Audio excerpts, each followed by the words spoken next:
Hey everyone, welcome to this episode of Ask the Expert. I am Lateisha Johnson, your prosperity coach and host, and I am delighted to have this dynamic businesswoman on the show today. We have our very own, one of our content contributors, Oriole Ross McKenzie, on the line with us today. She is a mompreneur, a wife, a boss, and she is the founder of the Small Business Engine. She also is on a board. She does it all. I like to call her a serial entrepreneur. Many of others call her a business strategist, and I'm so excited to have her on the show. Hey, Oriel, welcome. Hi, Lateisha. How are you? I'm doing well today. Thank you so much for joining us. Thank you for having me. I'm excited. Yes, we are too. And we're going to just dive in because there's so much to talk about. You have so much to offer. And let's start with how you got started in business and why. Um, Perfect question. I love the lead off. How I got started in business, it's funny because, as a consultant, you're always seeing things in other people. And honestly, somebody saw something in me. Mm. So I've always been good with numbers and, I understood business, but I probably shortchanged myself on my creativity. So two things were happening at the same time in my life.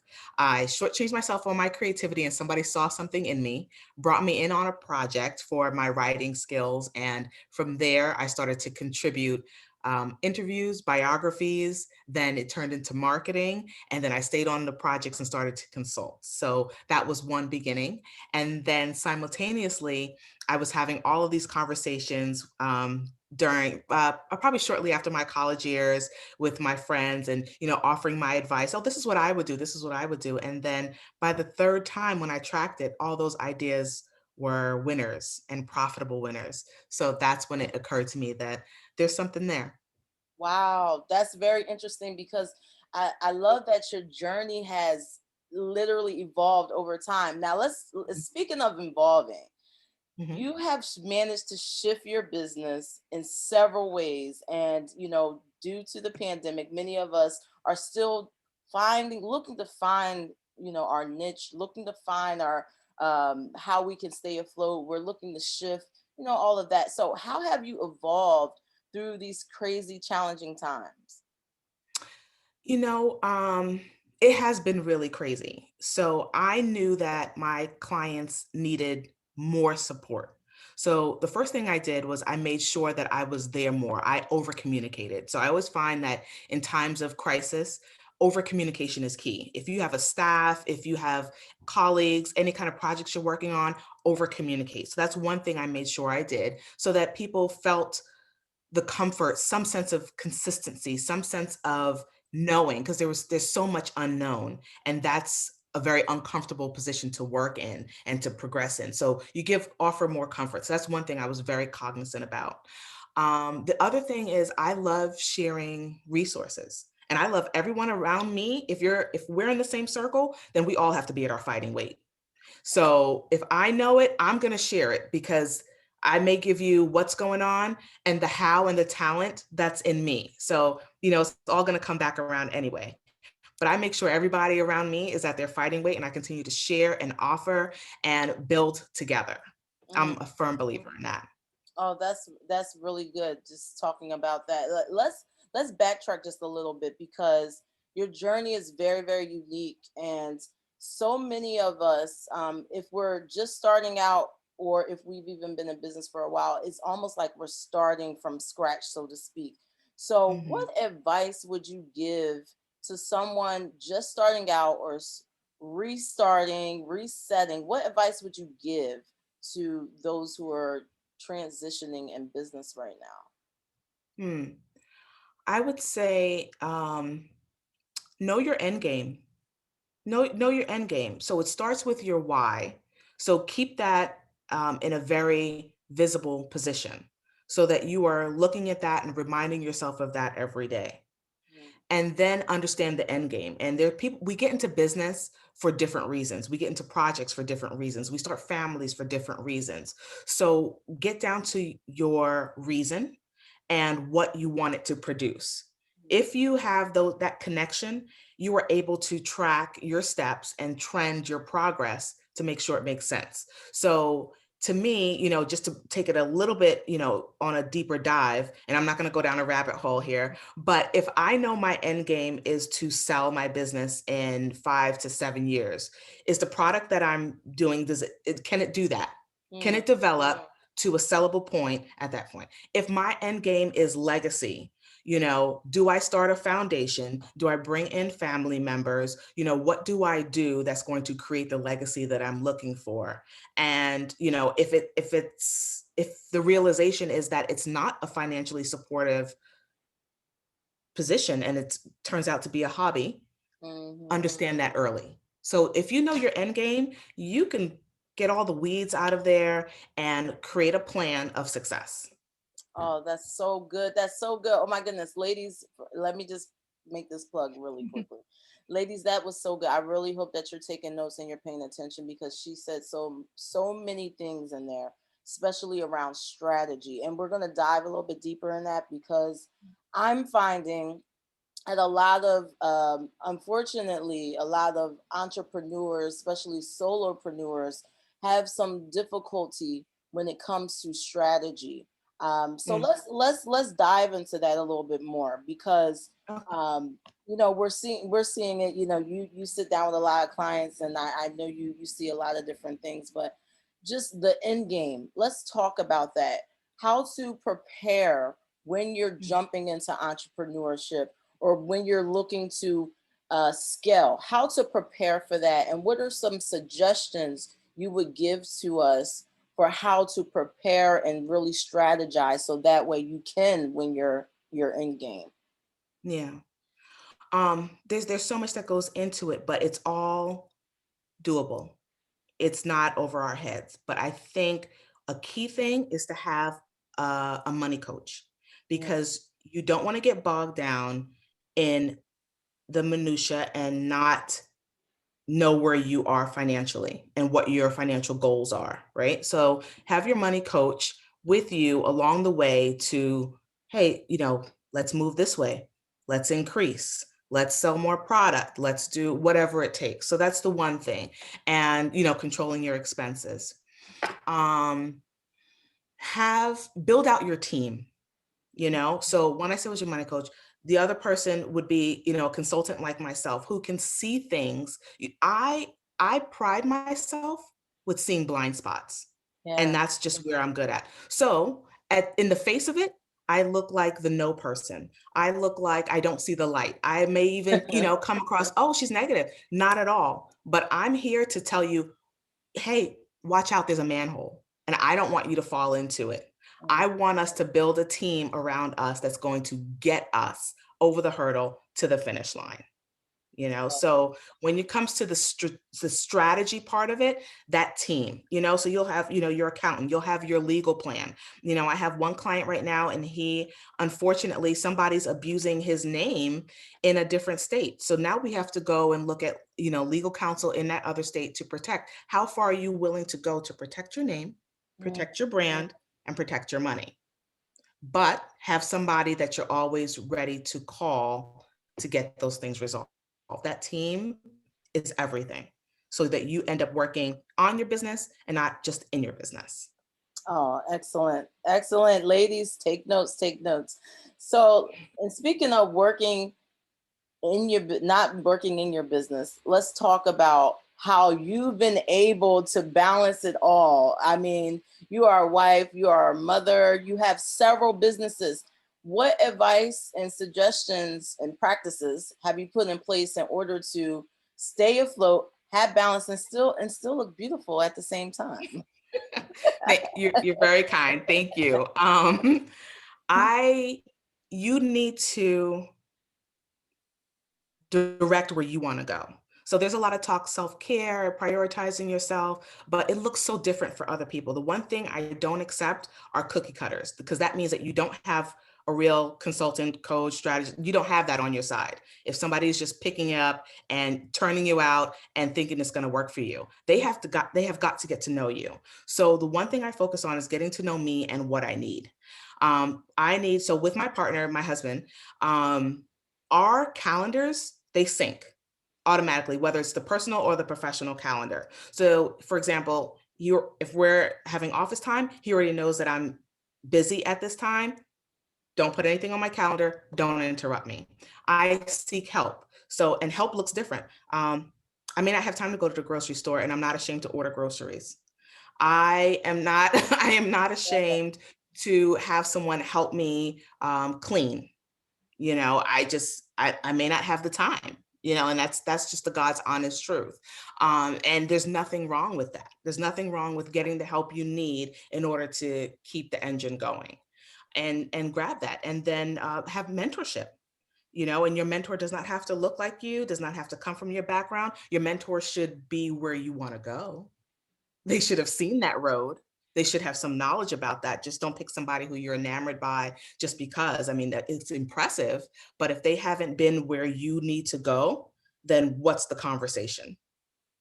That's And good. so that's part of the caring for yourself, putting yourself first and helping. I mean, even honestly, I have help with my children sometimes. And we have a two-parent household, and my husband's very, very helpful. But if we both have to be, let's say, at the restaurant on a Saturday morning for a staff meeting, because it's more impactful with both of us, then I have somebody come in. But who I hired is not just a babysitter. She's going to be, I call her a governess, right? Because she does complete clear. She's going to go through the education for the week, what the curriculum is. She's going to prepare the meals for that day, and she's going to watch them and encourage their creativity and playtime and all of that, because I want the complete package. So get what you need in order for you to be comfortable. Yes. Oh, I could not wait to snap. I wanted to get out my seat and like clap, because that's Aw. that's the difference between an entrepreneur and a boss. You Mm, have those different pieces in place, so that way you actually can be a business owner. And like you said, you have a business and you're not just working in a business. You actually have a business and not a hobby. So that's so yeah. good. The other thing I wanted to talk to you about, because you mentioned mentorship and how important that is the small biz engine. You really have a dynamic community that you've been able to build, and you're actually scaling. So talk to us a little bit about that and some other programs that you may have as well. Yeah. So the small biz engine, and that's gone through several iterations. It started off as Oros Enterprises. That was just the name, and to that day, that URL still leads to me, right?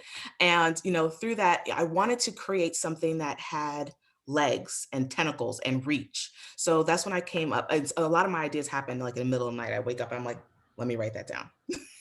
So I became the small biz engine, trademarked, and that's my protected brand. That's my baby. And that's because I like to work behind the scenes. I don't have to be on stage. I don't have to, the mass, the accolades. I want to be behind the scenes, propelling you to where you need to be. So that engine just worked for me. And then the groups that go along with it, I have my fuel group, which is Friends United in Entrepreneurial Leadership. So everything has like an engine feel, right? Yeah. So the engine needs fuel to work. So that's where it came from. But I wanted to, like I said, I want everyone around me at their fighting weight. So offering resources and real help, because a lot of people, if you'll, I think that you will agree on this. Tell me if I hit the nail on the head, where you're going to see some kind of splash online, and they'll say, oh, I just figured out how to be a millionaire overnight, and I have the Ah, 50 steps here. Let me know. And send me all of your information, disclose all of your rights, and I will give you this information. And it leads to nowhere. mhm. So my group is not overwhelming. It doesn't have the most impressive numbers, but I know every person on there is game on. And that's the quality. And that's how I want to fill my pipeline. So when it comes to my programs, like my tune-up program, which is going through your business in a 4-week intensive and getting you either corrected or on the right path or igniting, or if it's my full throttle program where it's more interpersonal, whether it's my cohort, you are getting what you need through me as the small business engine. And so that's where I take pride in my consultative sales and my consultative connections, because I want to know what makes you tick. Awesome, awesome. And I like that it's about quality and not just quantity, because there's so many times, especially those who are early in their entrepreneurial career, they're just worried about quantity, quantity, quantity instead of quality.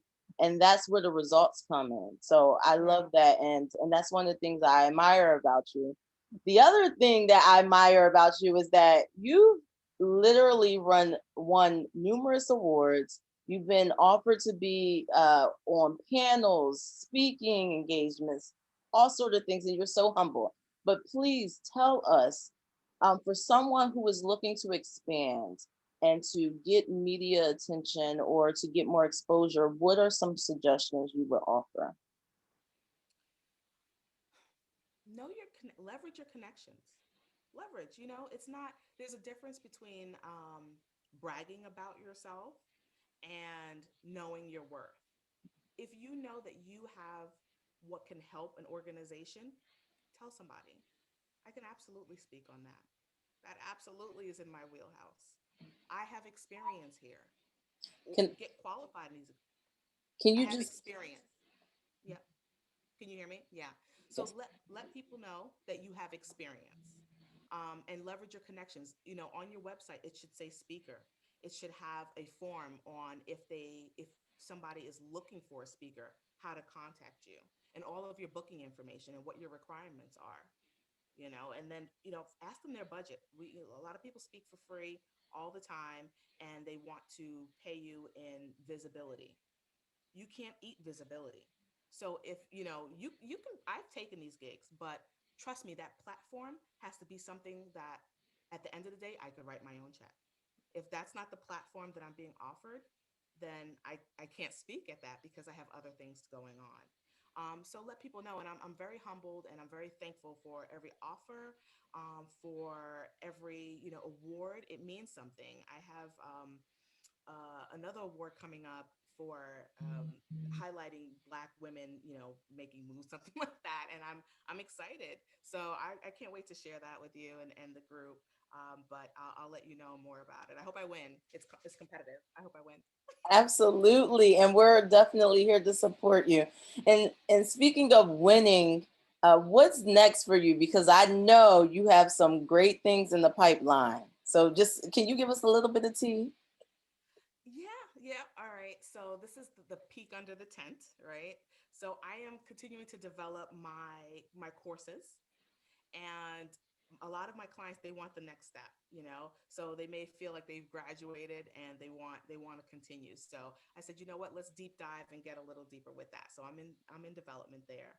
A lot of people have encouraged me to the books that I've written are ebooks, and I my published one in writing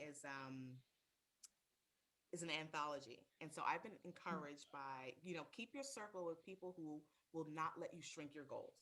If your friends let you shrink your goals, they are not your friends. And I've been encouraged by really good people to start writing again.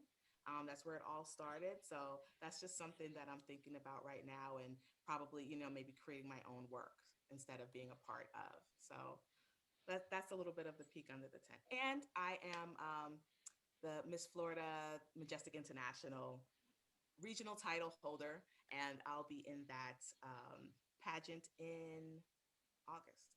So I'm Woohoo! excited to represent women of color, and business women there. Yes, let's go. Congratulations. Cannot wait to support you in that. Let us know if there's anything we need to do, vote or promote. Let us know. We're definitely here to support you. We're a sisterhood. So that's amazing. And unfortunately, like the time has went, like there's so much more that I want from you. So we have to get you back on the show, but how can we find you and get in touch with you? Okay, super easy. Thesmallbizengine.com. That's biz, B-I-Z. Thesmallbizengine.com. You can also find me at orielross.com. So whether you know my name or my brand, it'll lead you right to me. And I'm on every social media outlet as the Small Biz Engine. So would love to connect with everyone. So mention that you saw me here with Lateisha, and we're automatically connected. Awesome. Thank you so much, Oriel. This was Thank amazing. you. Thank you. This was an amazing time. And ladies, I hope that you didn't just hear what she said, but I hope that you apply. Make sure that you check out the replay again so that way you can make sure that you did not miss out on any of the amazing tips, suggestions that she provided. And I will see you on the next episode of Ask the Expert. Thanks again, L'Oreal. Thank you. Bye, everybody.